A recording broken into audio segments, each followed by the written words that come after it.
All right, I have started showing my screen. You should be able to see PathLab Singapore test environment. And what we're going to try and cover today, the first topic is the urinalysis parameters. At PathLab Singapore, you have 3 tests that are classified as urinalysis tests. In CyberLab, urinalysis type tests are kind of special types of tests. They are tests that have multiple components, with each of the components not being themselves a test. It's like a panel, but in a panel or a profile, each of the components are themselves a test. In urinalysis, it's a special kind of a test that looks at all the different kinds of components. There's a lot of setup involved, and if your manual page, the manual 8C, page 36, is where we're going to start with the urinalysis parameters. So if you get to those, we'll talk about those kinds of things. Now, each of what we're going to talk about in the urinalysis parameters is we're going to talk about what makes up the urinalysis parameters, and what it is and how we organize the different components of the urinalysis and how the results are configured. Each of the different urinalysis tests are different and can be set up differently. So everything that we see applies only to the test that is set up, or the test that we're working on. It's very important that once the urinalysis parameters have been established, and once that test has been used, that you shouldn't make any changes to those urinalysis parameters, because the changes you make will affect anything that has happened historically. And we'll talk a little bit more about that, but it's very important. If you need to have a urinalysis test that has different results, different components, and different things, then we would need to make a different urinalysis test and configure it the way we would make it. Now, a urinalysis test, because it has multiple components that are not themselves tests, CyberLab has to know when it's complete. Normally, our tests are complete when all the tests are resulted, but in a urinalysis test, we don't always result everything. We don't always have an answer for all of the tests. The first thing we look at are the required components. Required components of the test are those components that are required to be completed before CyberLab assumes that it's complete. One of the test codes that you have for urinalysis in PathLab Singapore is 1299, the urinalysis. Now you'll notice that the chemistry is required. The urinalysis test is built on 3 different components. The chemistry tests, which are the things that you get off of the dipstick, the glucose, the protein, the urobilinogen, the blood, the nitrates, the leukocytes, that sort of thing. The microscopic component are the things that you see under the microscopic. Those are the white blood cells, the red blood cells, epithelial cells, etc. And the physical are the color and appearance, and the pH and specific gravity. So in this particular test, in number 1299, only the chemistry is required. So once the chemistry has been resulted, the CyberLab will see the test as complete. It doesn't prevent you from entering microscopic results. It just doesn't require the microscopic results or the physical results to become complete. And if we look at the 3 different tests that are part of CyberLab's of PathLab Singapore, there's 1201, which is microscopic, and you'll notice that only the microscopic is required. So it means that the microscopic section is all that's required for the test to be complete. If we look at the other, one more, there are three. Like I said, there were three. Number 1202 is a urine FEME test, and both the chemistry and the microscopic is required. So it needs to have results for the chemistry section and something in the microscopic section. The microscopic section is a little bit unique in that it requires, it just needs to have one of the microscopic results answered in order to be complete. So those that makes up the required tests. Now, one of the other things on here that is I want to just point out real quick. There is a default urinalysis test. Because your urinalysis instruments are for the most part they are interfaced. The default test code doesn't apply.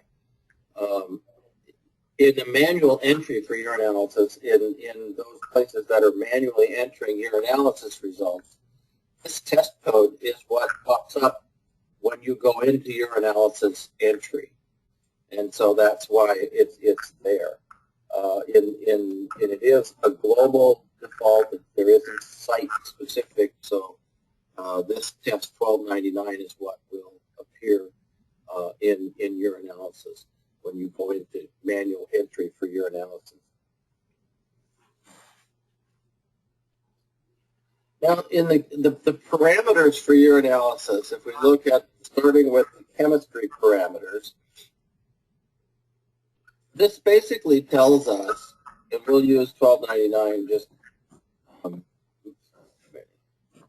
let's use 1202.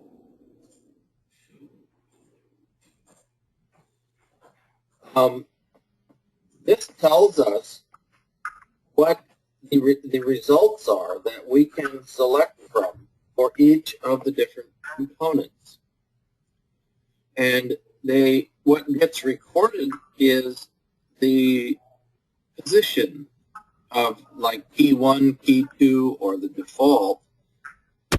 And so whatever is in these fields, and this is why it's very important to not come in here and make changes. One of the differences are, you'll notice that for 1202 and for 1201, the default is nil. If we look at 1299, the default is negative. So those are the kinds of things that make the tests different.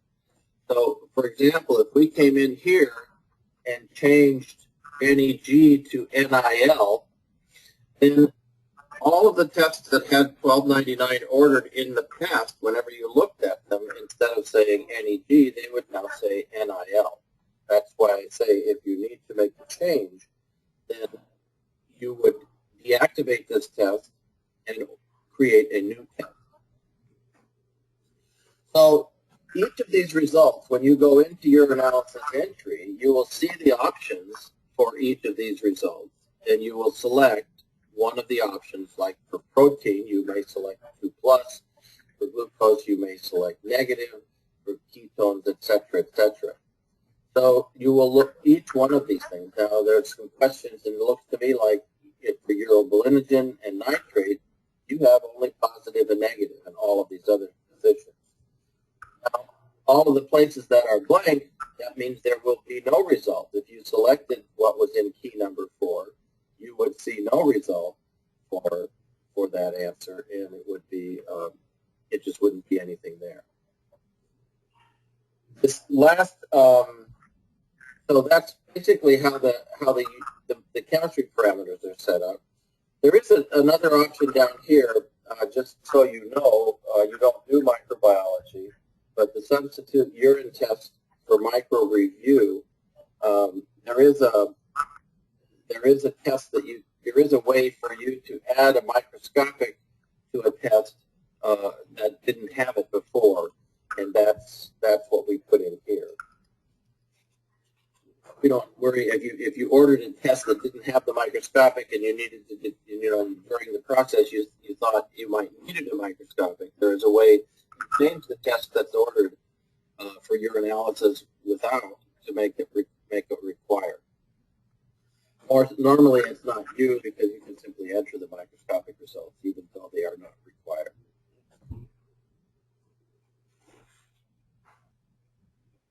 The microparameters are the microscopic parameters. These are the results that are available for the micro and physical and microparameters.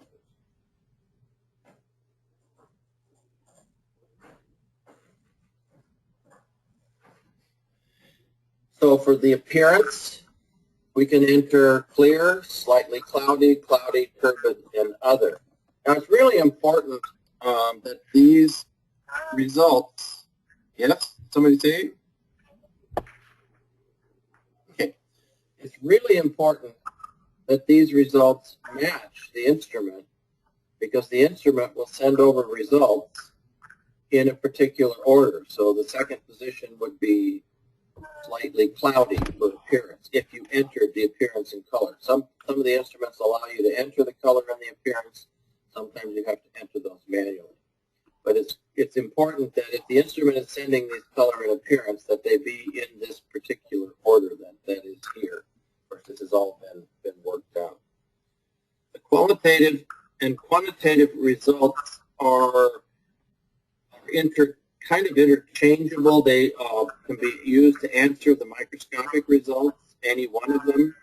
There isn't much difference when it comes to entering the results.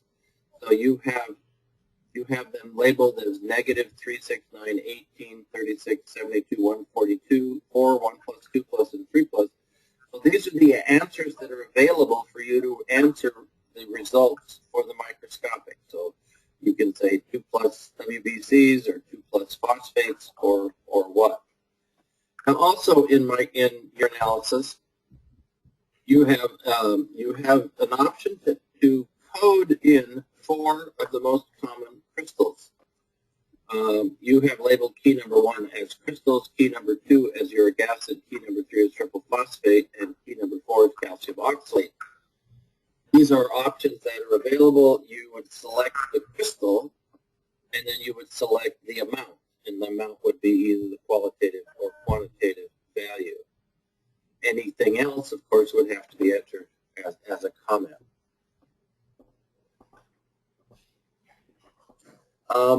The Rapimat ascorbic acid comment code is not used. I've never seen it used. It obviously was there for something, but we've never used it. I believe it has to do with some instrument that measures the ascorbic acid somehow, and I'm not sure how that works. Use default values on the instrument is usually a yes, and so that means that whatever the instrument sends over is what we post, and that's why in order to match these things here, we match them up. So your instrument and your manual entries are going to match. All right.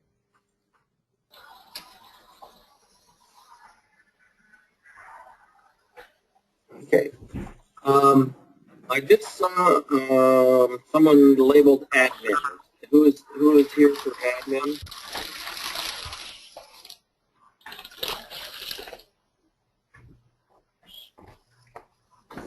Admin here? Who's admin?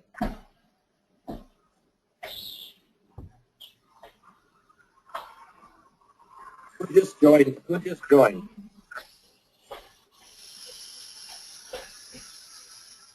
Nobody wants to admit it.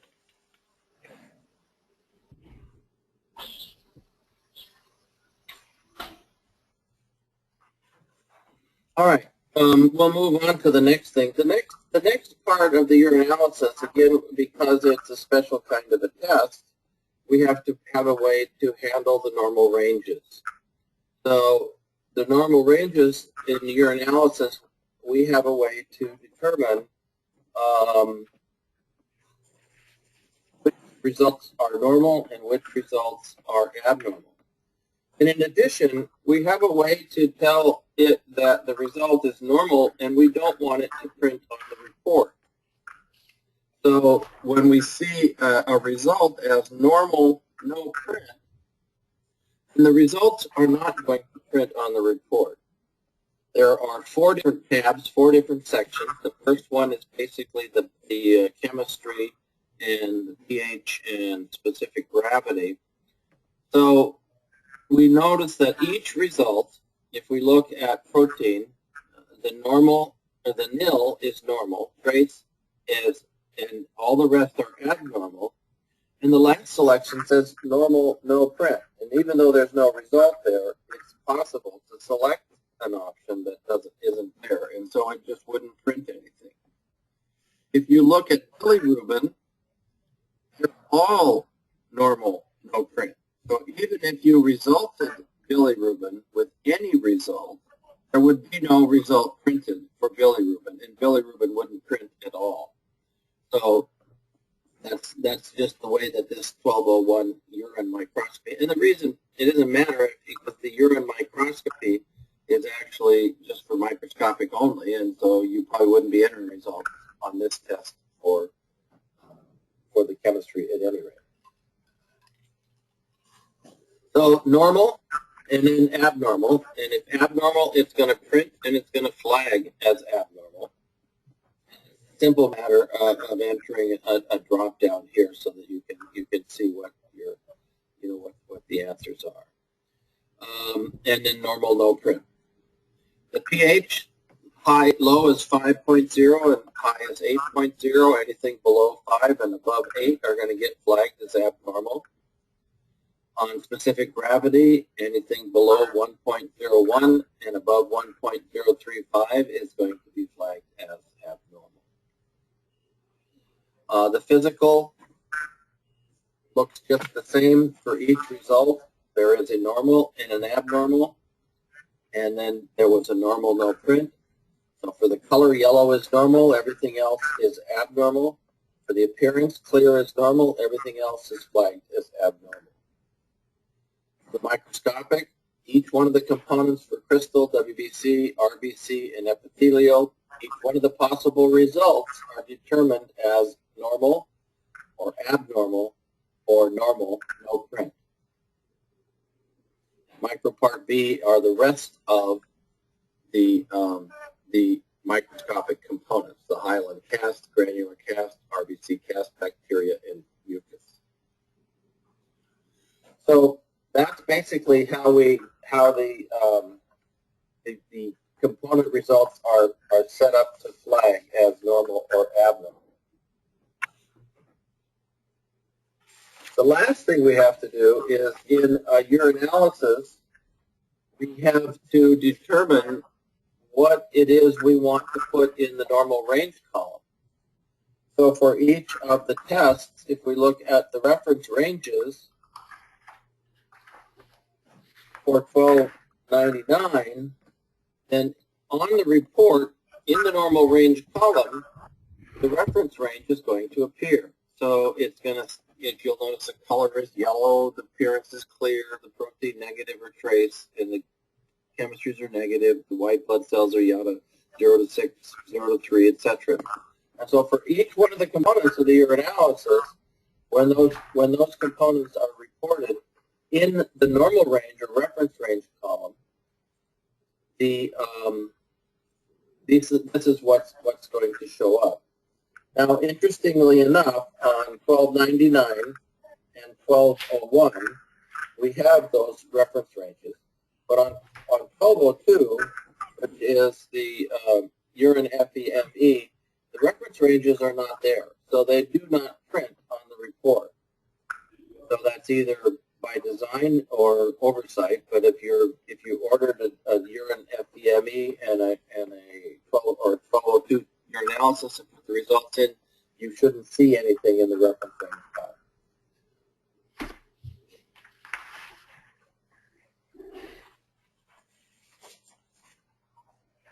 Okay. I'm going to open up and see if there are any questions about the urinalysis parameters. I have given access, as I indicated, to everybody in accordance with what Mr. Qua has suggested, and for these components in the test environment, in the live and in the test environment, if you're having trouble accessing these things, I would give me a holler and I'll see what I can do, or let Mr. Qua know, because he can adjust the access as well, in case I'm not up and around. So you should be able to have access. The test environment is, you can't hurt anything in the test environment, so you should be able to go in and work with some things. You're always encouraged to use the test environment for working some things out. If you're going to make any changes, that's the place to do it. And then once you figured it all out, go into the live environment. Are there any questions about the urinalysis parameters? Mr. Pat, hello? Yes. Yeah. As for the required components, right, you said the one that needs to be completed is only the chemistry required. Yes. Yeah. Can you explain to me again why the microscopic physical is not required to be completed? Okay. In the text that I think it's 12.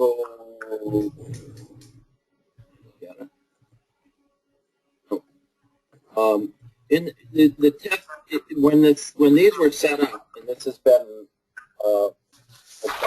probably 10 years ago,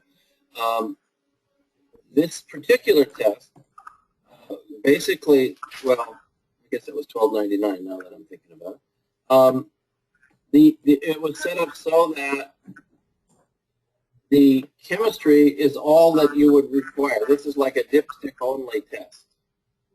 And so in order for the test to be complete, all that needs to happen is the chemistry needs to be entered. Okay? And if you look at the other one, the other test, 1202, I think,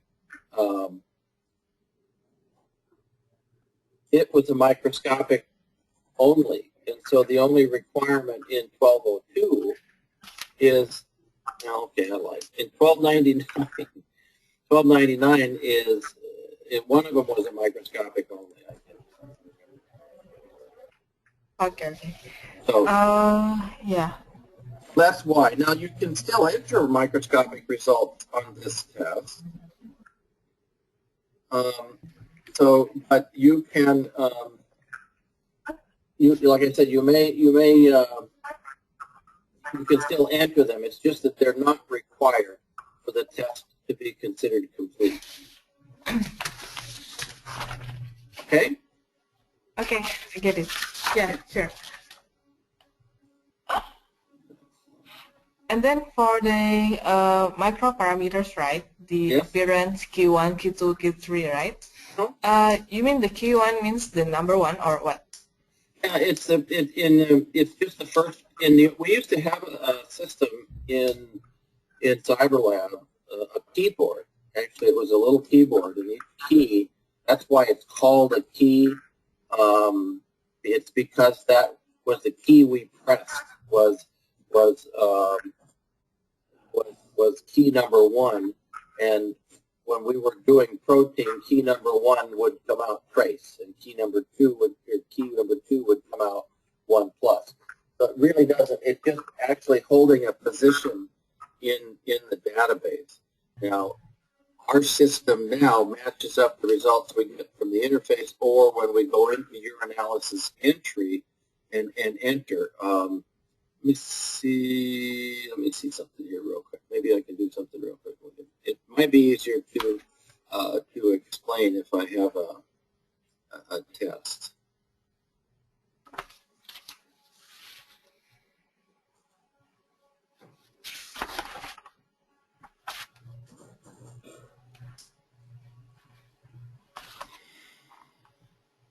Oh, good.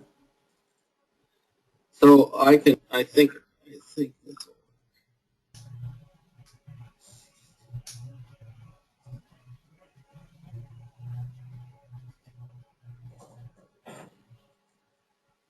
Okay, so if we look here in the protein, if we look at all of those results, this corresponds to key 1, this corresponds to key 2, key 3, key 4, and it's the same thing over here in the microscopic. This is key 1, 2, 3, 4 of the different components.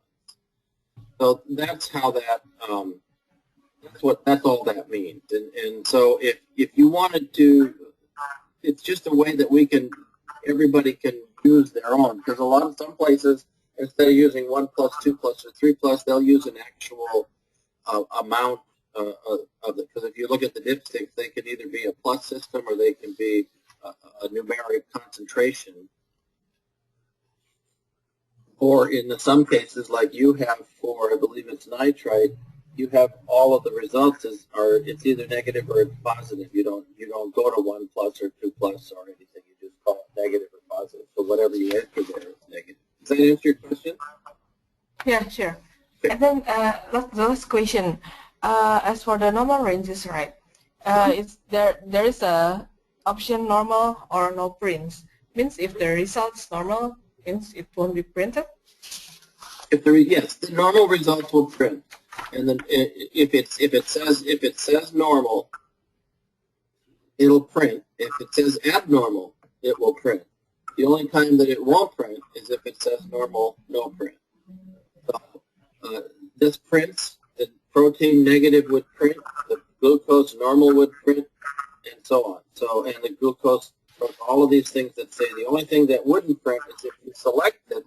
If we went over here, for example, if we look at bilirubin, actually, which one is it?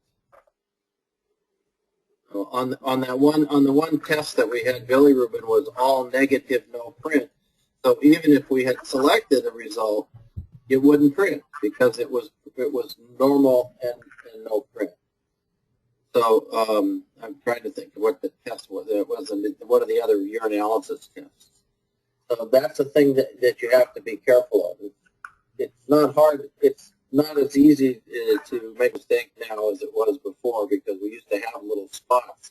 You'll notice not all keys are here because we didn't fill out all the keys for this test. Okay? Okay, Harry, thank you. Okay. All right, our next section, if there aren't any more questions, our next section is going to be result response maintenance.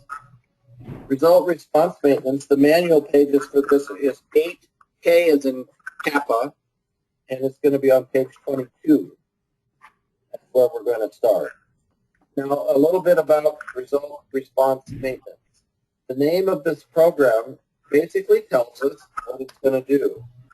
Based on a result, there will be a response. So if basically, when you think about it, you're going to say if a result for a test is such and such, then we're going to do something. The thing we are going to do is called an action. And we're going to show you what the different kinds of actions will be and how we can combine actions and what we talk about for the if. So some examples are, if the free T4 is less than 0.71, then we're going to order a TSH. And if the free T4 is greater than 1.85, we are going to order a TSH. And there are some other ones that I want to show you for example-wise. So the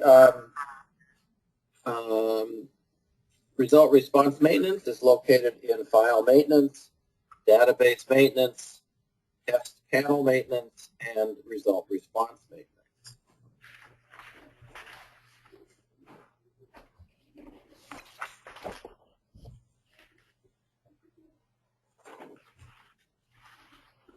Now, one of the things that we always go through first is the general parameters for result response maintenance. The general parameters just tell us a little bit about what it is.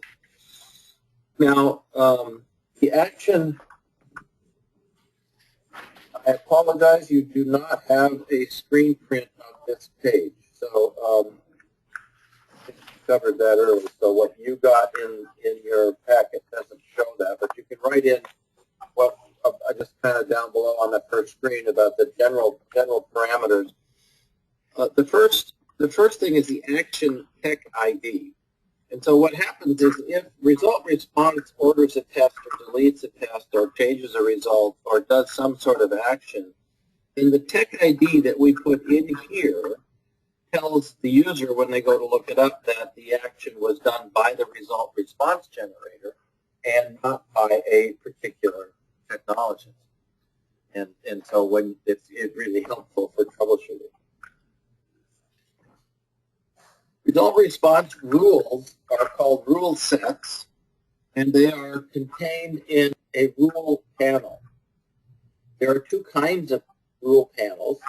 One of them is the default rule panel, and the default rule panel applies to every client, every doctor, that does not have a custom rule panel.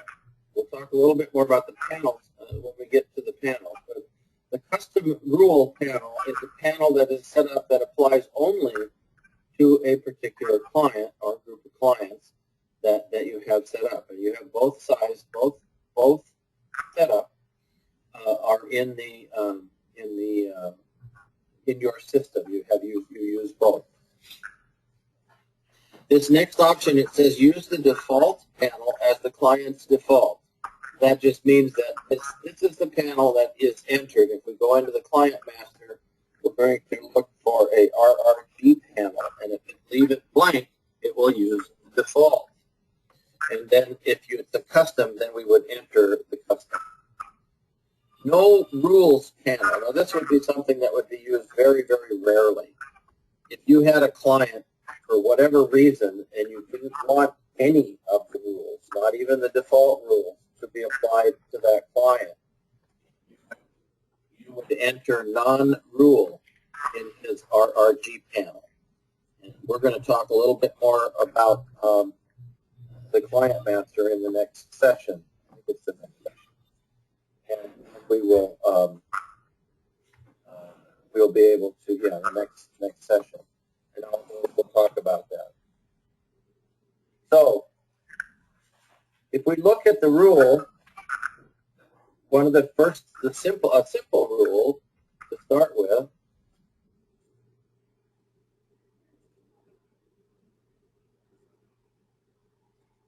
we're gonna look at this rule that I talked about. The FT4 is less than 0.71, and we'll take a look at that. So each rule has a rule set ID, and then it also has a rule description. So that's so that when you look at the rules, when you're looking them up, if you go into the help screen, your rule set ID, which is a shorter version, you can give the description as to what the rule is going to do. So that's all the description is. The description is something that can be changed as it happens. So if we look at this rule, we see that the 3T4, the things in this box are the if statements. And so this basically says if the 3T4 result is less than 0.71, then we're going to do the action. And the action is order a test. And the test we're going to order is TSH. And this diagnosis code selection is just is something that you will not use. In the U.S., we have diagnosis codes that we have to add for insurance reimbursement purposes. This tells the system how to deal with that. So you would not have to worry about that. So let's take a look at this rule. If I want to do a change, and if you are going to add that. Now, one of the things that's really important to note, is that you can have multiple statements in here. You can say if the 3T4 is less than 0.7, if the PUN is greater than 25, if the patient's age is over 45, or if the patient's sex is female, or even get into species if you're doing animals, or that exist in here. But you have to know that in this list,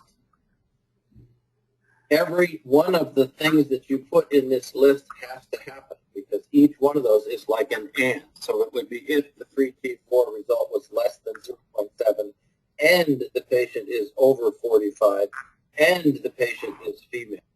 So you could put all those conditions in there, but they all have to exist. If we look at the system, we have free T4 less than 7.71. We also have free T4 greater than 1.85. We have to have separate rules for that, because there's no way that the result could be both less than 0.71 and greater than 1.85. So we make two rules. So let's look at this rule and what our options are.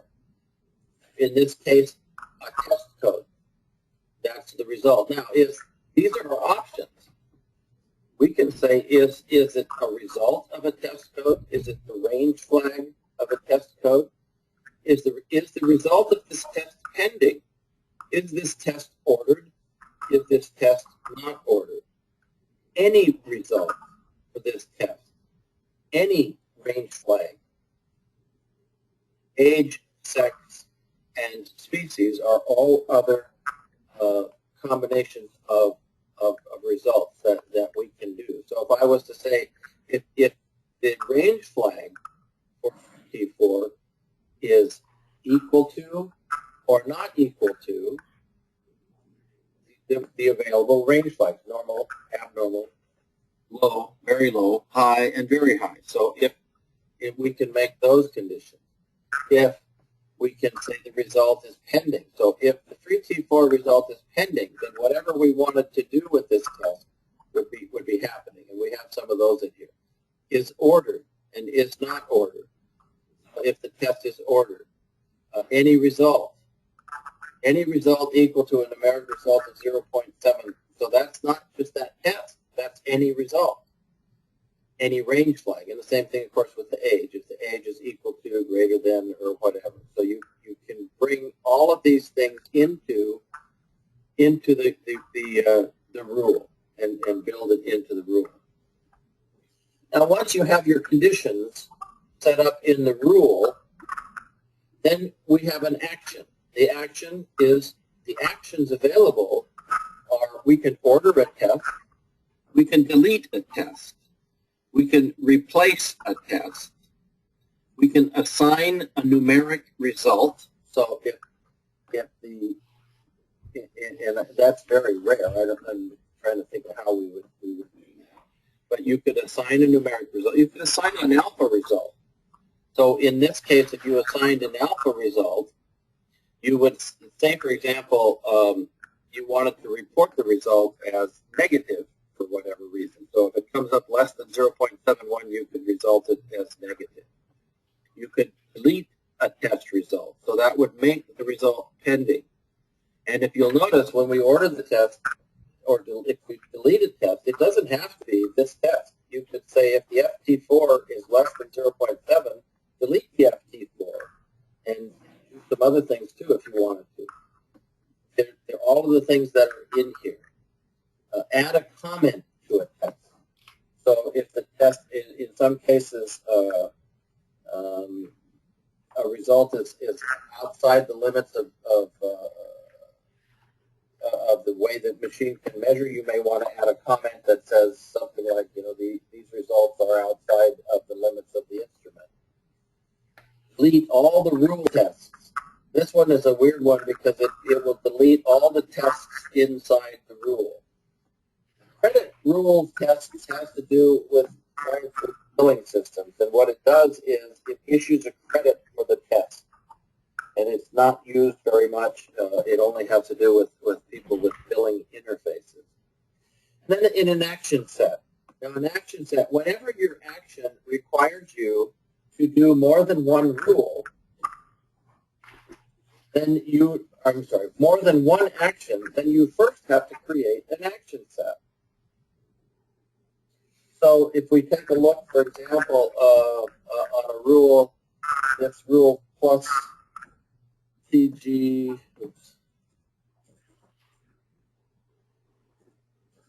rule from Hong Kong.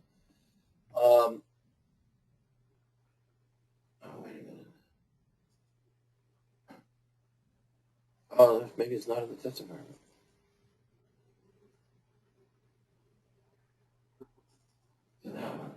Okay. Oh. So it invokes an act, that's the action set it invokes. So this rule says if the triglyceride result is greater than 4.5, then invoke the action set plus TGHK. So what that does is it does, the section actually tells you it does a direct LDL and deletes an LDL. So that will lead us into the action set maintenance. When we do that, it's a pretty good idea to create, obviously you have to create your action set if you have a rule that's going to invoke an action set. It's really a good idea to create the action set first. So let's look at this action set.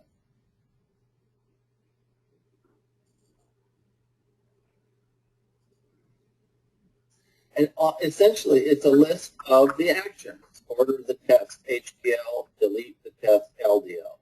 So if we looked at all we see are the options for the actions. So if we wanted to, if I wanted to add another one, I would add another one. I would order this test. I would say I want to also order cholesterol or something that I know. Let's order something silly like a Century.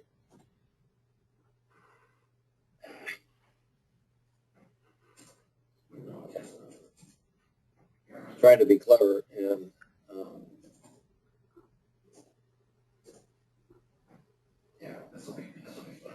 so then you can do that. You can make the list. You can make the list as long as you want. Cancel it so it doesn't affect. So those are the action sets, and the action set gets added to is what the action is in the rule. Now, if an action set really only applies to one rule, it's a good idea to make the action set ID the same as the rule so that you can find it very easy. Another action set that we look at that is interesting is the SI unit. And this has got an interesting rule that goes with it. But if we look at the SI unit just deletes a whole bunch of tests. Deletes all of those tests. That may seem unusual until we take a look and see what the rule is that invokes that. The rule is DSI.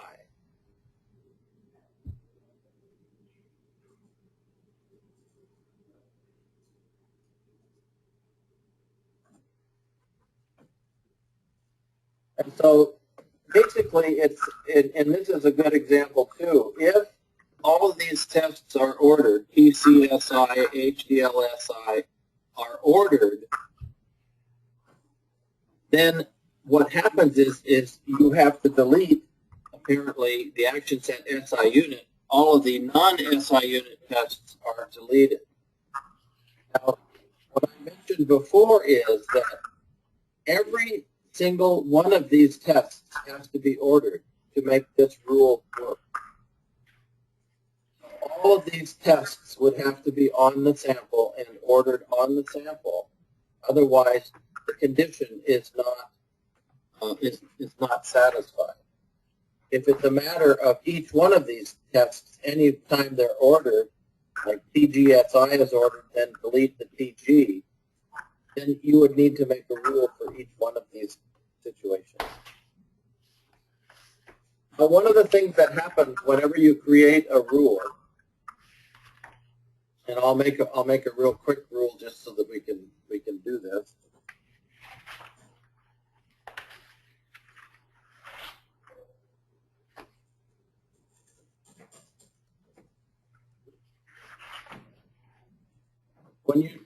When you create a rule,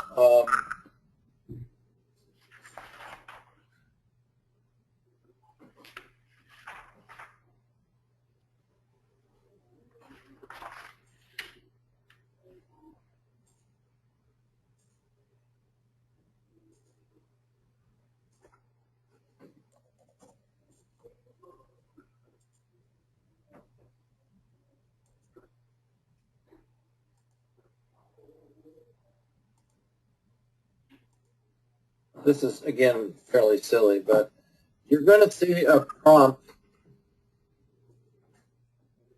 that says default rule panel ID is required. Well, there is one, so the test environment may be messed up. Let's go look in the default.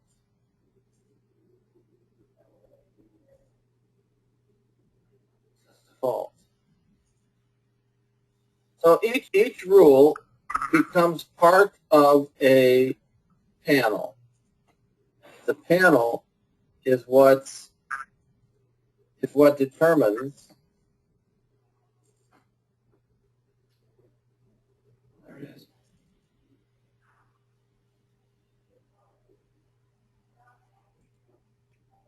You'll notice that all the rules are inside the panel.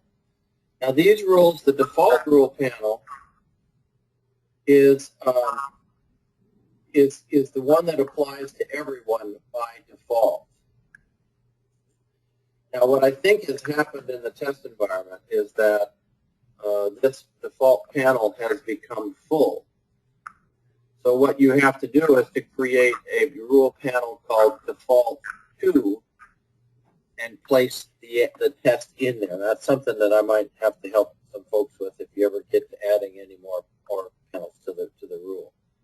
So the appending is that this rule would be appended to the default 2, so that this would each of these things would be connected. If we look at one of the custom panels, and there are many panels that you have in here. This is a custom panel, AVHSD, and it's for KIV. Notice that this one says if the free T4 is greater than 1.85, then do a TSH. And it's appending to the default. So this one means that every rule that's in the default panel is going to be also added to this. And if we look in the test dictionary in the client master, this KIV TSH would be the custom panel that would be assigned to a particular client. So we append it to the default so that all the default rules apply. But we put it in the custom so that the custom rules apply only to that client. So what the basic point is that if you're making a rule and the rule applies to everybody, then when that prompt comes up, do you want to apply this, assign this to the default panel, you would say yes. If the rule does not apply to everybody, then you would need to say no to the prompt to add it to the default, and then add it, and then manually add it by going into the appropriate panel and putting that rule ID in the panel. So if we looked at the panels, whichever panel that rule would apply to, and it's possible to have multiple panels to to each that are available for multiple rules that are also part of the panel. So I'm not sure how these things were constructed. It's been a while since we set them up, but you can see how that they all work. All of these are appended to the default.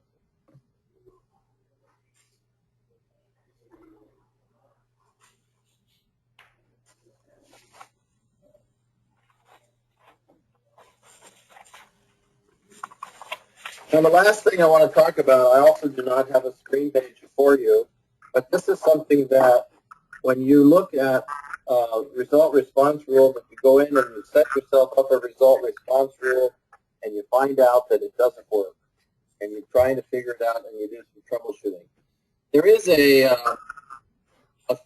feature here that will help you determine or troubleshoot what happened with that rule, and it's called the result RG log, and it basically and it's an activity log, basically gives you what's happened to that sample. So if I look at a sample,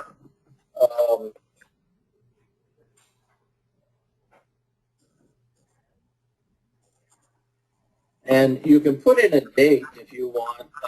I'm just going to leave it, put it up early because this is something I set up earlier today. If you put in the date, you put in the sample ID, it's going to tell you, because whenever there is a result, anytime you enter a result, and in some cases, whenever you order tests, every single rule that applies to that sample is checked. So what you'll see in the log is starting, the following activity occurred at 6 o'clock this morning. And so it's going to look at each rule. So it checks rule set hepatitis B. It says this sample does not contain that test. Did not pass. Keeps on going down the list. Every single rule is checked. So the one that you're looking for, which may or may not even be on this sample, you'll keep looking, and it says, and you might look for the text that passed. All of these did not pass because this test really has only 2 samples on it, or 2 tests, and none of them have rules. So you can take a look at this, but it is very helpful. It's a little bit tedious, but I have had it save me many, many times in terms of trying to find out why the test, I think it should work. It looks like it should work, but CyberLab didn't think it worked. So what is CyberLab thinking that I'm not thinking?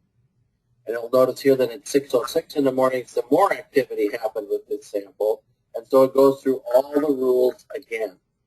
It checks every single rule to see if that rule passed, and then if it did pass, if this would say the free T4 greater than 1.75, it would set up that it would say this rule passed. It says, and a PSH was ordered. It would tell you all of that. So that's all the activity. So the response activity log is really a very good troubleshooter to help you determine what might have happened. So I'm going to ask for questions on the result response maintenance. If there are any questions, please pass them along.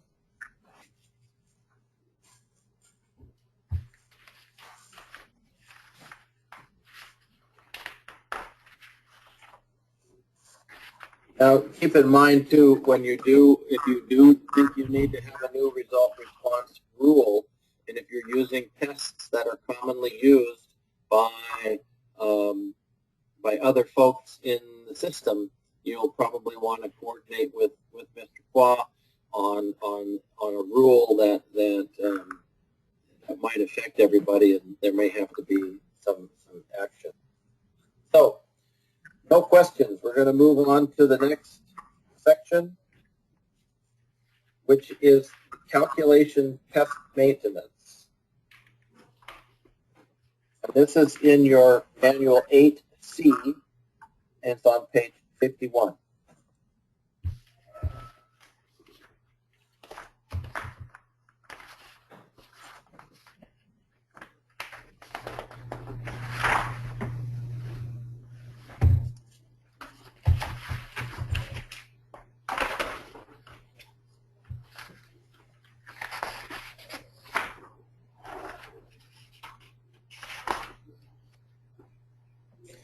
Okay. Test calculation maintenance is also in the database section of the test panel maintenance, and it's test calculation maintenance. Test calculation maintenance also has a general parameter section or calculation parameters. Basically just 2 components in here. There is a tech ID that you can enter that will allow you to identify tests. Usually it's something like CT, but I don't know that it's been set up. If it hasn't been set up, it's going to give me an error. Yeah. And that means that when a test result appears on the basis of a calculation, it's identified in the test dictionary or in the inquiry as a calculated test result. So that makes it easy to determine if the result was manually entered. because you may or may not know that even though a test result is calculated, a technologist or a tech with appropriate access can go in and change that result to a manually entered result. Now that manually entered result would stay there until some other result activity took place, and then the test would be recalculated. The first thing up here, it says when a calculation yields an invalid result, replace that result with this text comment. Now, an invalid result would be a result that is, the only invalid result that I can think of is if you try to divide by a negative number. That is totally invalid. And so if one of the components of a calculation is negative, then your result is not valid. So that result would be replaced with this comment. Now it's very, very rare that would happen. Which is probably why that there isn't anything in here.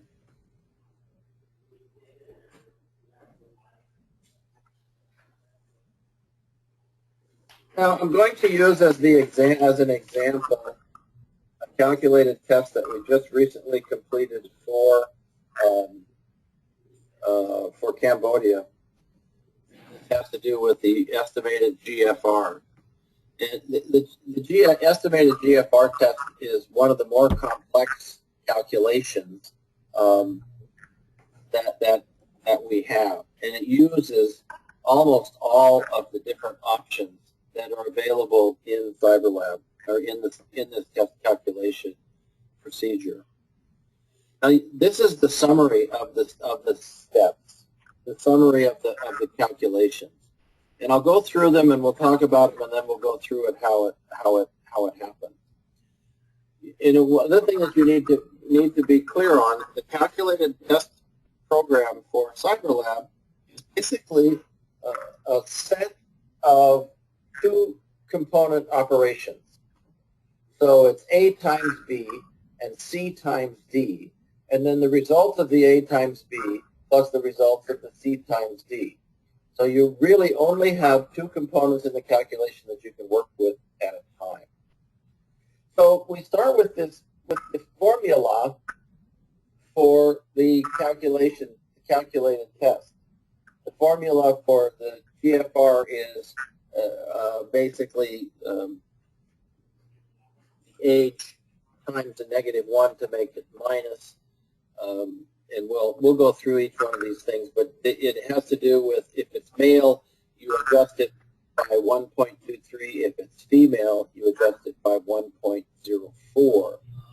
So the first two things that we do is we enter these adjusters. There is a regular gender adjuster for male of 1.23 and a regular gender adjuster for female of 1.04. So our first calculation is y times -1, and that makes the age negative. I wish I had the formula. Apologize. And then we add 140 to the results of step C. Step C was age y times -1. So we actually add 140. So if the age is 34 and we add 40 and we add 100, then we come up with a negative 100. And we'll show you all this when we do the test. Step B, the result of that step is multiplied times the weight. Here's some background. Mr. Teo. Can you mute your phone or mute your microphone, Mr. Teo?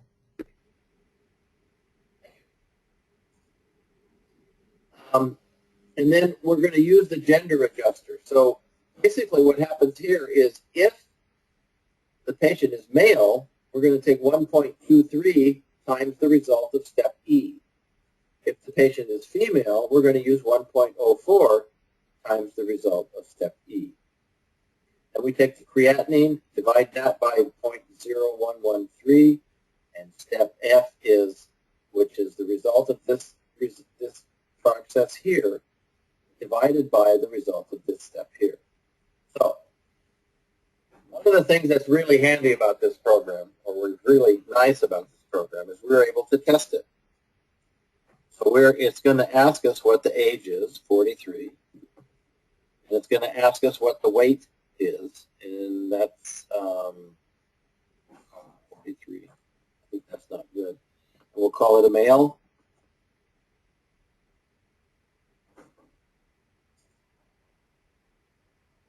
And we'll get the creatinine results.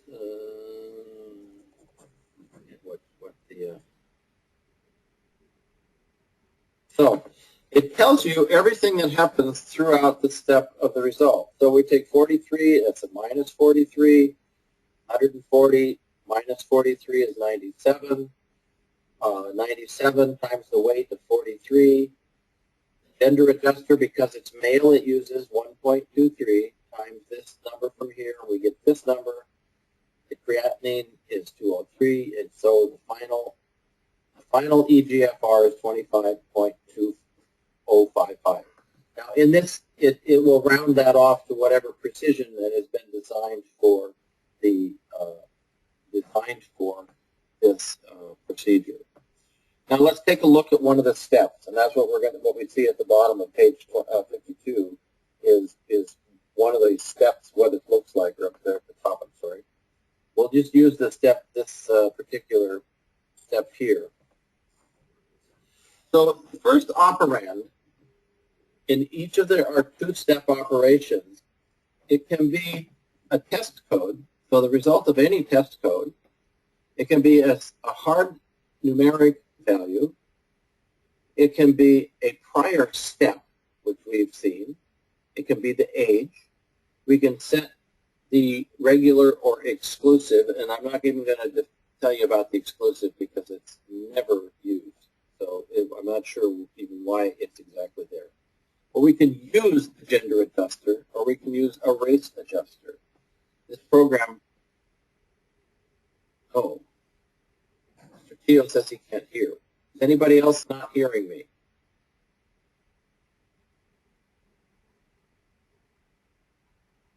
Can everybody hear me? Yes. Okay, good. So Mr. Teo is not hearing. I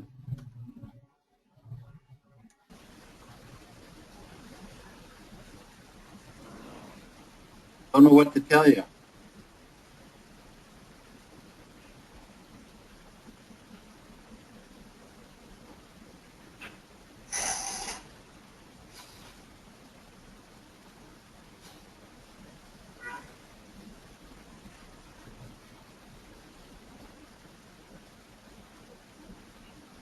I'm not sure, Mr. Teo.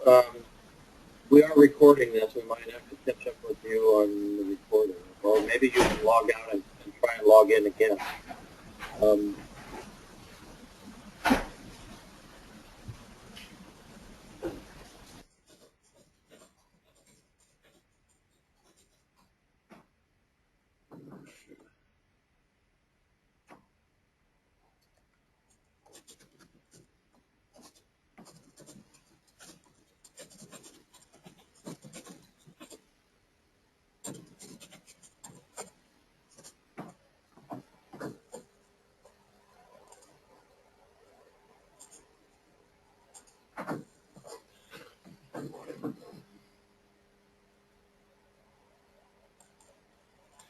We'll go ahead and proceed, just go through that. And so in this case, here, he's going to come back. And so we have the operand, and then the operation is add, subtract, multiply, or divide, and then exponent. So if in some of our calculations we need to take a number and raise it to an exponential power, and that's also one of our options. And then in this case, the second operand is the test code weight. And if we look at the weight, in the second operand, we only have operations for test code, numeric value, or prior step. So that's the way that each one of these steps are in place. So when you're setting up a calculation, you would take a look at the calculation and determine each sets of two operations, starting inside the deepest parentheses and working your way out. So in the case of this one is a very simple one. We take the age in years and multiply times -1. That gives us the negative number to work with.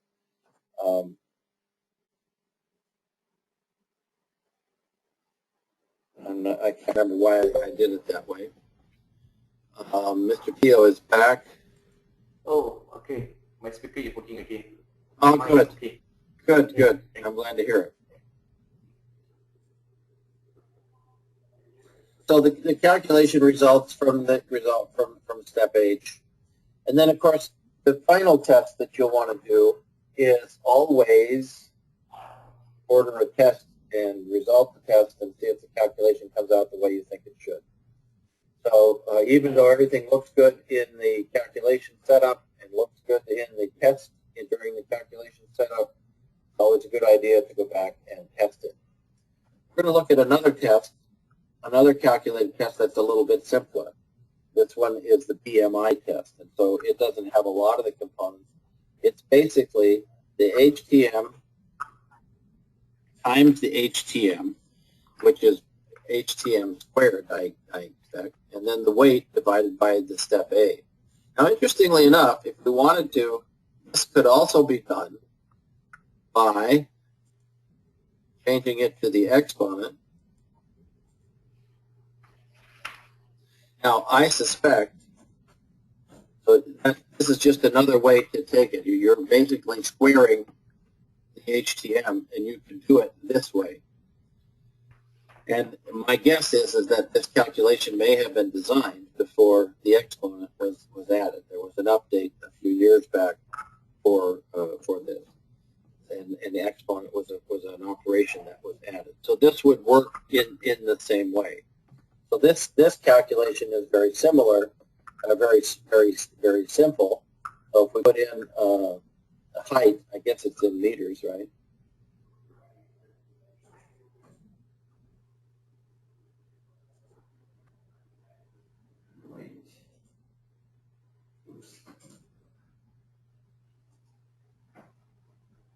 So it gives a BMI of 20. That's basically how we test these things, and that's the very simple one. Now, there is one other operation. Well, when CyberLab first came out, many years ago, we added some canned or some pre-hard-coded calculations. That's what the calculation utility does. Now, you do not have this on your handout. It's not part of the manual. We don't talk about it too much because most everybody, these calculations are a little bit on the old side, but just to show you how they work, it's very simple, and you don't have to worry about formulas. You don't have to worry about anything. If the calculation formula that that CyberLab uses, and it's sitting in this list, it's a little easier to set up. So, for example, the calculated osmolality, the way it would work is you put in the test code for the osmolality, and then it asks you for the components. So the sodium component is the sodium, and the potassium, and the glucose, and BUN, urea. And that's it. That's all you do. You say okay, and the osmolality calculation would take place. Now, I'm not going to do that because that will mess up the system a little bit. But that's how it works. That's how it works for all of the utility tests and all of these components. Indirect bilirubin. Now, the thing to keep in mind is there may be another calculation for osmolality, and it may not be the same one that CyberLab has defined. So if it is, then you're set. If it's not, then you'll want to go back to the procedures that we just followed. So just keep that in mind as well. All right, so that ends the calculated test section. Are there any questions about calculated tests?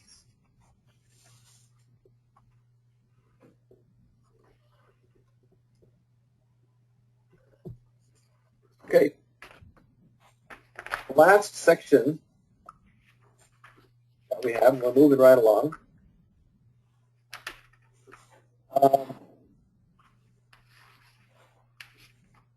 is the site test cross-reference. And this is in 8B, manual 8B is in Baker, page 10.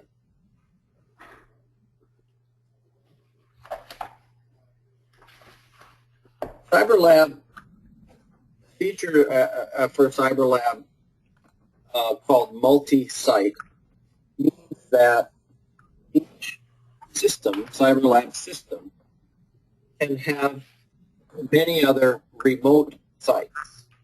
The terminology is main site and remote site. The main site is where most of the work is usually done. The main site is usually the headquarters of the organization. And remote sites can perform some or all or none of the tests from the test dictionary. The system was designed so that there could be only one set of tests. And depending upon where the tests are ordered, as is which site the tests are ordered, the system would know where the tests would be performed. And that's what the multi-site program, how the multi-site program works. In Path Lab Singapore, there are 5 multi-sites. There's the main site, Cambodia, Hong Kong, Indonesia, and the Paragon site. Each one of these sites is unique.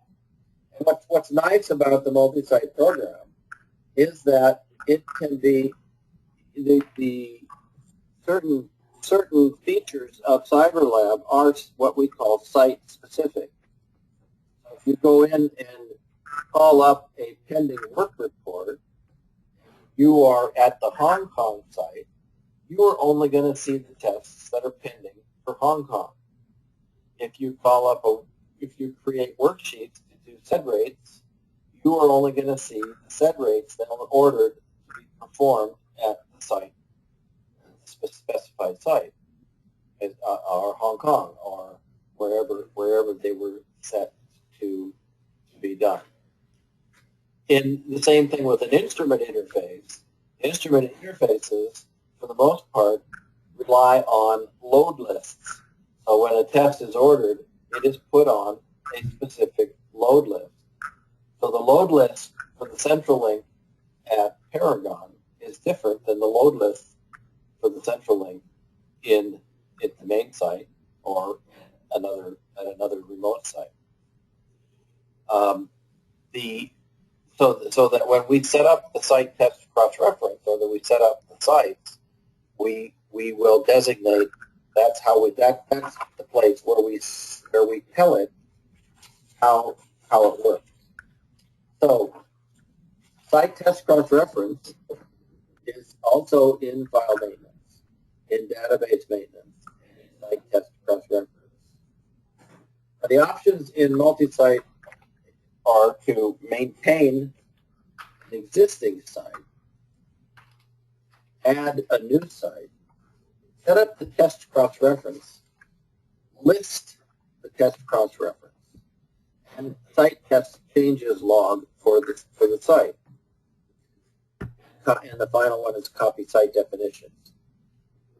Because each remote site requires a CyberLab user license, or what we call a remote site license, anytime to add a new site would require contact with Aspira to set up and negotiate, or set up and purchase an additional site license, and then we would be able to increase the number of sites that you can.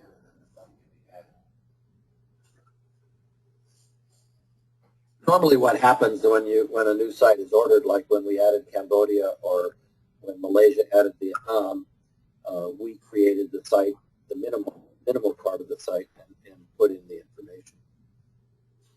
The site test changes log indicates if something changes, somebody goes in and makes a change in the site test at all, somebody goes in and adds a test or deletes a test or changes anything in the site test cross-reference, it's logged for that site so that if there were changes and someone needed to find out how those changes were made or when those changes were made, they would be able to do that. Copy site definitions.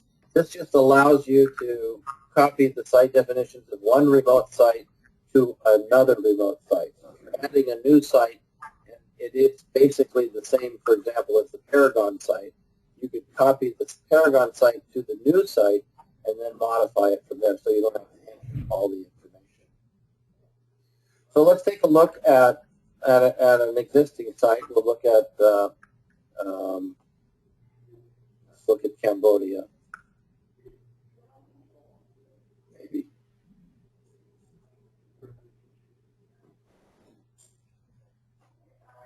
That way, I guess. So this is Cambodia. The site name, PathLab Cambodia, yes, is what this is what shows up on the main screen. So I am in PathLab Singapore test, but if I logged in as, let's just do that. Let's log in as PathLab Cambodia so we keep this all together. If I log in as PathLab Cambodia, then what's going to be on that first screen is PathLab Cambodia. And so that's why it's important.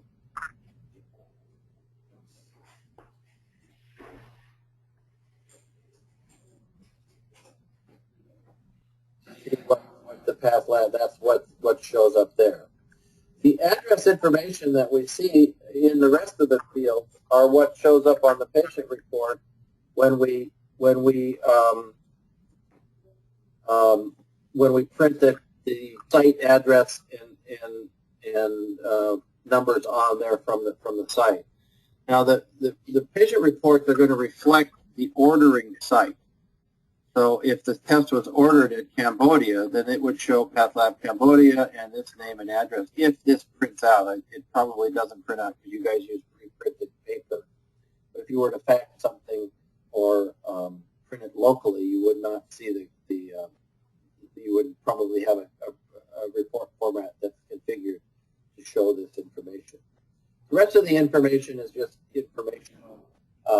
The miscellaneous fields at the bottom are information if you have a reference lab interface and the account numbers need to be different. Those are some fields that we use as we need to.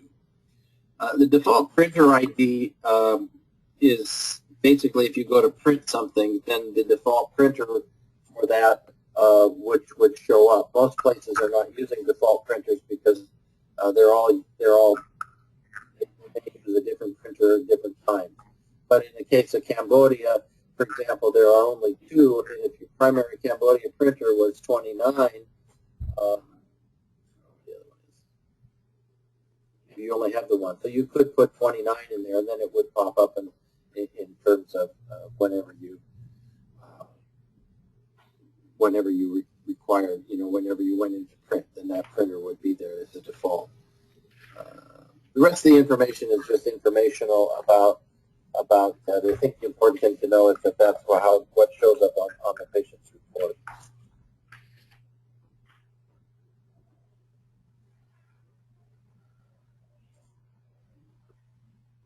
Now, this is where the test, hello? Okay. The test cross-reference is where most of our problems come. Most of the information that we have difficulties with, right now, this is a problem at Hong Kong, and I didn't see if Eva was here, but there is a problem where we're trying to figure out why certain tests cannot be edited at the site that they were ordered, and we're having some issues with tests that are ordered in Hong Kong, they're performed in Hong Kong, but for whatever reason they're not being edited appropriately. Now there's probably some sort of little glitch in the program that's or some setting that we're not missing. We're trying to get to the bottom of it. But the basic premise for the site test cross-reference is that no matter where a test is ordered, it is assumed to be performed at the main site. So that the majority of tests, if they're performed at the main site, they don't have to be entered in the test cross-reference. The big caveat is if the test you order in Jakarta is going to be sent to Singapore, then it doesn't have to be in the site test cross-reference listing. The only time that it has to be in the site test cross-reference listing is if the test is to be performed at a site other than the main site. Now, in Malaysia, they have some 33, 35 remote sites, and they can have a test ordered at one site that's sent to another remote site, not the main site. And so it would also have to be put into the site test cross-reference. So let's look. If we look at Hong Kong site H, and we look at this test code TG-TG, we say that the performing site, so if this test code TG-TG is ordered at the Hong Kong site, then it is to be performed at the Hong Kong site. And the alternate test is the Hong Kong VeriSysCell number 1, which is the instrument, which is the alternate or the load list. So that when this test is ordered, it is performed, the system will know that it's to be performed at Hong Kong and not sent to the main lab. If the test is not to be, if the test is ordered in Hong Kong and it's not to be performed at Hong Kong but sent back to Singapore to be run, then this test would become in transit, which means that it would be basically in limbo. So it is not going to show up on a worksheet or a pending work report in Hong Kong, and as long as it's in transit, it's not going to show up on a pending work report or show up on the load list in Singapore. It's going to be in transit. Once the test is received from being in transit, then it would end up showing up on the worksheets, load list, pending work reports for the performing site. Once the test is resulted, the result goes back to that sample, and the sample gets to be flagged with, or can be flagged as having been performed by a site other than the ordering site. Let's take a look at the listing. We can look at all of the listings. We might as well. So we can see what the cross-reference looks like. The first one here, the fecal occult blood screening, is Singapore showing up, but its performing site is blank, which is the blank site. So this one actually doesn't need to be here. It doesn't hurt it to be here. It helps to identify certain things or make things clear. You can put it there. It says if it's ordered at site blank, which is the main site, it's performed at site blank. So if we look at Cambodia, for the tests, all of these tests listed here, if they are ordered in Cambodia, they are going to be performed in Cambodia. And if we continue to look at the list, we're going to see all of the things that we see. Now, if we look at urine-specific gravity and urinalysis, there's an alternate test code. That means that looks like there's an error, but I'm not real certain what that is all about. Remember, this is the test environment. Some of this stuff may not be exactly the same. You also notice, for whatever reason, urobilinogen, if it's ordered in Cambodia, the system thinks it's going to be sent to Jakarta to get performed. Now, this is not the live environment, and so if you're having some difficulties with these tests, or if this is exactly what needs to happen, then we should be sure and correct it. It shows that seminal analysis is done in Jakarta if it's ordered in Cambodia. If that's not the case, matter of fact, why don't we take a look at the live environment, because we're not going to make any changes at this point. Then those things, if that's not the case, then we really need to take a look and get them corrected, because the system is thinking it's probably okay to enter them because you go in and enter the results and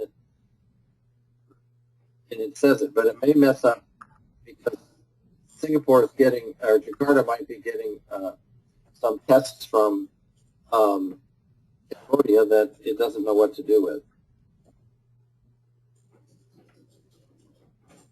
I think before we went live with the new system, I think that Cambodia was operating under the Jakarta site code, and so there may be some remnants of that problem.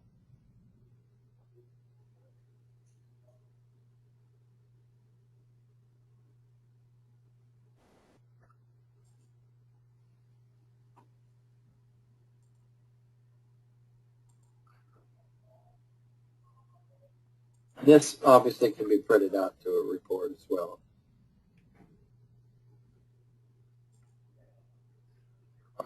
And it's still showing that these tests are to be performed in Jakarta. So if this is not by intention, and I don't know, Mr. Qual may be able to help.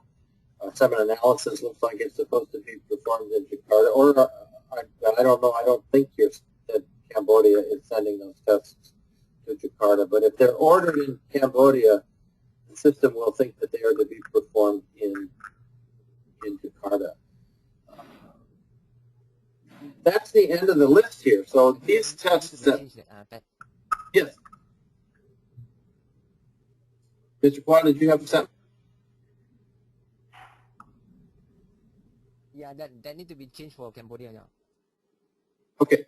Well, let's just take a look at. I'll show you how it's done, and if there are any others. I got to look at it again to make sure I get the number. It's probably just a typo. So 1214 and 1317.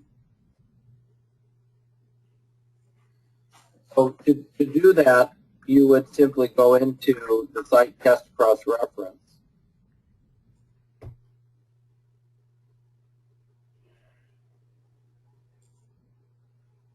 We would go into the Cambodia site, and we would put the test code. We would change that to Cambodia. And we can do the same for the seminal analysis, except I got too many numbers in there.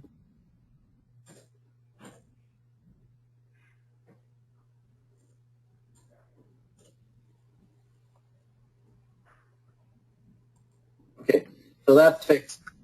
And so now those should all be in Cambodia. But looking at the cross-reference list again, these tests are performed in Cambodia, only these tests. Any other test is assumed to be performed in Singapore. So if there are tests that you are performing in Cambodia, then you would need to go through the process to order those, to go through and change in the cross-reference listing. The PathLab Hong Kong, these tests, if they're ordered in Hong Kong, are going to be performed in Hong Kong. You'll notice that there are a few tests with the alternate codes. That means that those are the mode lists. Those codes, that one happens to be VersaCell and so on. And these are the tests that are performed in Indonesia. You can look at these lists and make sure that they're correct. And if there's things missing, if there are tests that are not there that should be, you would be able to see those. This is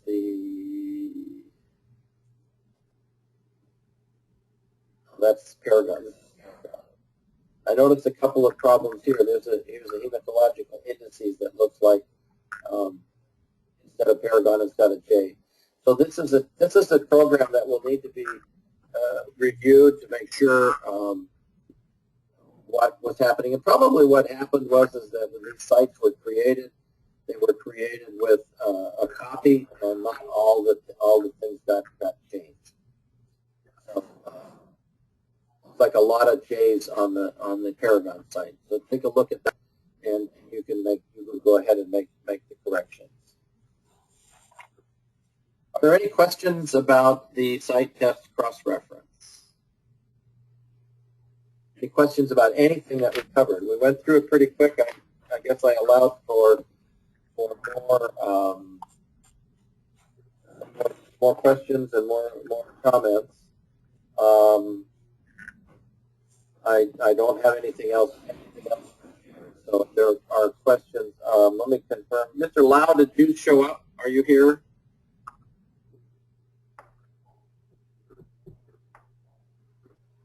So I am taking. I want to just take a report. So when I report, I can do that. I can let people know who is here and who isn't, just for my own record.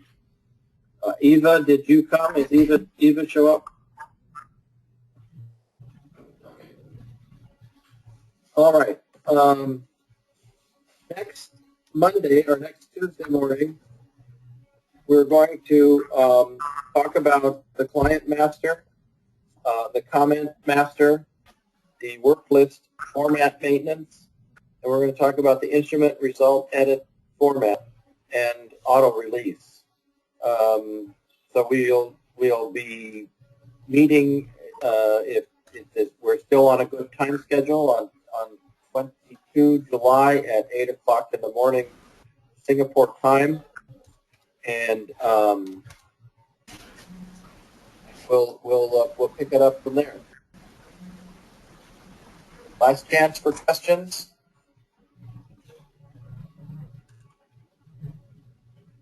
Very quiet, very quiet. Okay, thank you very much. We'll see you next week. I won't see you. Bye. I just will. Bye-bye. Bye. Thank you, Mr. Park. Thank you. Bye.